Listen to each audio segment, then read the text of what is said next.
কল্পনা করুন আপনি ল্যাপটপ বন্ধ করে আরামে ঘুমাচ্ছেন আর আপনার হয়ে ব্যাকগ্রাউন্ডে ইন্টারনেটের সব জটিল কাজ নিজে নিজেই সেরে ফেলছে একটা এআই। হ্যাঁ, প্রযুক্তি দুনিয়ায় ঠিকই অবিশ্বাস্য কাণ্ডটাই ঘটিয়েছে গুগল। তারা নিয়ে এসেছে জেমিনি স্পার্ক।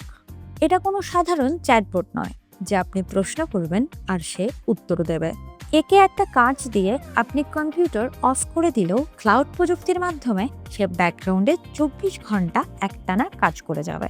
অর্থাৎ গুগল এখন আর শুধু এআই অ্যাসিস্ট্যান্ট বানাচ্ছে না, তারা তৈরি করছে আপনার জন্য একজন ডিজিটাল এআই কর্মী। গুগল এই প্রযুক্তিকে বলছে লং হরাইজন এক্সিকিউশন। সহজ ভাষায়, আপনি যখন একে কোনো বড় প্রজেক্টের দায়িত্ব দেবেন তখন এটি আপনার ফোন বা ল্যাপটপের প্রসেসর ব্যবহার করবে না। কাজ শুরু হওয়ার পর এটি সরাসরি গুগলের নিজস্ব ক্লাউড ভার্চুয়াল মেশিনে চলতে থাকবে। ফলে আপনার ডিভাইস বন্ধ থাকলেও স্পার্কের কাজে কোনো বাধা আসবে না। 2026 সালের 1 জুলাই গুগল ম্যাকওএসের জেমিনি অ্যাপে এই স্পার্ক ফিচারটি যুক্ত করেছে। এখন জানা যাক এটি আসলে কি কি করতে পারে। প্রথমত, এটি আপনার কম্পিউটারের লোকাল ফাইল নিয়ে কাজ করতে পারে। যেমন আপনার ডাউনলোড ফোল্ডারে জমে থাকা শত শত পিডিএফ ফাইল নিজে থেকেই আলাদা ফোল্ডারে সাজিয়ে দেবে। ইনভয়েস বা বিলের কাগজ থেকে তথ্য খুঁজে বের করে গুগল শিটে বাজেট ফাইল তৈরি করে দেবে। দ্বিতীয়ত, এটি থার্ড পার্টি অ্যাপের সাথে যুক্ত হয়ে কাজ সম্পন্ন করতে পারে।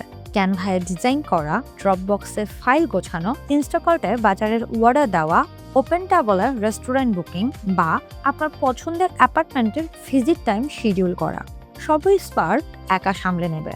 এমনকি আপনি একে কোনো নির্দিষ্ট বিষয়ের ওপর নজর রাখতে বলতে পারেন।